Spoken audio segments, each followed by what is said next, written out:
எங்க இருந்து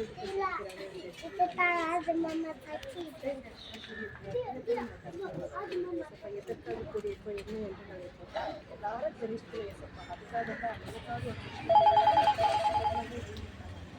அதை பற்றி எல்லாரும் தெரிஞ்சுக்கணும். அதுக்காக அவர் வந்து கிரகன் செய்யணும்னு சொல்லிட்டு ஆஸ்திரேலியாவிலேருந்து வந்திருந்தாரு. ஆஸ்திரேலியாவிலேருந்து வந்ததுக்காக இந்தியாவுக்கு வந்து 1961 இவர் வந்து படிப்பெல்லாம் முடிச்சுட்டு எல்லாரும் அந்த ஊரில் ஆஸ்திரேலியாவில் படிச்சுட்டு இருக்கும்போது எல்லாம் சொன்னாங்களா, இந்தியாவில் வந்து குஷ்டரோகிங்க யாராச்சும் குஷ்டரோகியாங்கன்னா வெளியில் தூக்கி போட்டுருவாங்க அவங்கள குஷ்டரோகி அவர் வீட்டில் யாருக்குன்னா குஷ்டம் வந்தாக்கா இந்த லெப்ரசி வந்தால் வெளியில் வச்சுடுவாங்க, யாருமே பார்க்க மாட்டாங்க.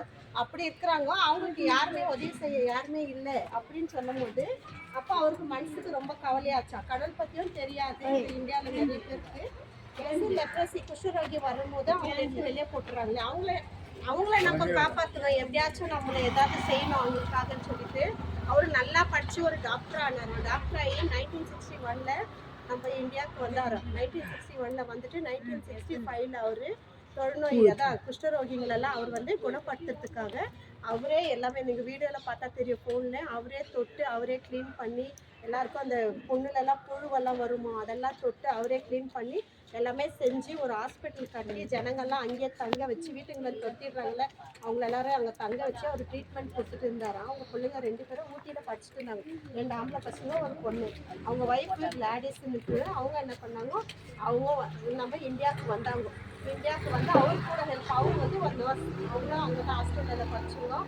சரி அவர் கூட சேர்ந்து அவங்களும் நம்மளுக்கு எல்லாம் செய்யலாம், நம்ம இந்தியாவுக்காக செய்யலாம் செஞ்சு எதுவுமே கடல் பற்றியே எதுவுமே தெரியாத ஒரு ஆதிவாசி ஜனங்க இருக்கிறனால அந்த இடத்துல போயிட்டு 2 பேரும் சேர்ந்து ஊழியம் பண்ணாங்க. ஆண்டவர் பற்றி சொன்னாங்க, ஏசப்பா பற்றி சொன்னாங்க. அங்கே இருக்கிற ஜனங்களுக்கு சொல்லிட்டு அப்படியே அவங்களுக்கு ட்ரீட்மெண்ட்டும் பண்ணி எல்லாருக்கும் மாத்திரை மருந்து கொடுக்குறது எல்லாம் ஹெல்ப்பும் பண்ணிட்டு இதான் வந்து பார்த்துட்டு நம்ம இந்தியாவில் இருக்கிறவங்க எதுக்கு நம்ம மத மாற்றத்துக்கு வந்திருக்கிறாங்களோ இவங்க சும்மா விடக்கூடாதுன்னு அப்பப்போ அவங்க போயிட்டு அடிக்கிறது பஞ்சது இந்த மாதிரிலாம் செய்து இருக்கும்போது அவரை நான் மதம் மாற்ற வரல, நம்ம உள்ளத்தை தான் மாற்ற வர்றோம். ஆண்டவர் ஏசப்பா பற்றி சொன்னாக்கா நம்ம எல்லாம் மதத்தை மாற்ற சொல்கிறோம் இல்லை, நம்ம உள்ளதான் மாறுது, நம்ம நல்லவங்களாக தான் மாறும், வேறு எதுவுமே நம்ம பண்ணுறது இல்லை, மதத்தை மாற்றணும் நம்மலாம் இல்லை அவங்க அப்படின்னு சொல்லிட்டு இருக்கும்போது ஒரு ஊழியத்துக்கு அவர் போயிட்டு இருக்கும்போது அப்போ அவங்க பசங்களுக்கு ஊட்டியிலேருந்து லீவ் நாள் வருது.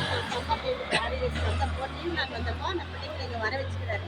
வர வச்சு அவர் ஜெனல்ஸ்டைனும் 2 பிள்ளைங்களும் காரில் போயிட்டு போனப்போ பாதி நைட் ஆயிடுச்சு. சரி கொஞ்சம் ரெஸ்ட் எடுத்துட்டு நம்ம அப்புறமா காலையில் போயிடலான்னு சொல்லிட்டு அவங்க ஒய்ஃபும் பெரிய பொண்ணு அங்கேயே இருந்துக்கிறாங்க ஆஸ்திரேலியாவில். இவங்க மட்டும் வந்துக்கிறாங்க. கார் நிற்கி வச்சுட்டு அவங்க தூங்கிட்டு இருந்தது. அப்போ நம்ம இந்தியாக்காரர் என்ன பண்ணுது, இவங்க மதத்தை தான் மாற்ற வந்துட்டாங்க, இவங்களை சும்மா விடக்கூடாதுன்னு சொல்லி காரெல்லாம் பூட்டிட்டு உயிரோட வச்சு கொளுத்திட்டாங்க. இந்த 2 குழந்தைங்களும் இவரையும் உயிரோட கொளுத்திட்டாங்க, வெளியே வர முடியாத அளவுக்கு கொளுத்திட்டு செத்து போயிட்டாரு. அந்த நாள் இன்னைக்கு நம்ம இந்தியாவுக்காக நம்ம ஜனங்களுக்காக ஆண்டவர் பற்றி சொன்னதுனால அந்த குஷ்டரோகிகளை ட்ரீட்மெண்ட் பண்ணதுனால அவர் உயிர் விட்டாரு. அவருக்காக நம்ம இந்த நினைவு வந்து வருஷம் நல்லது நம்ம நினைச்சோம்னா அவரை பற்றி.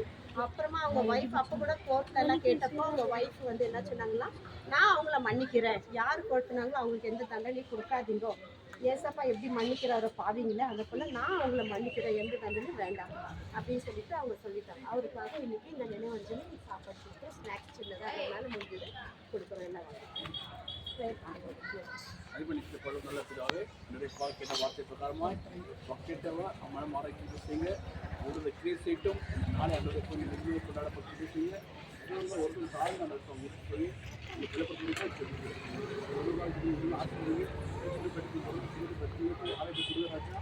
எல்லா காட்டும் மூளைக்காரன் மட்டுமே முன்னெடுக்க முடியாது. நாமத்தின் ஆமென்.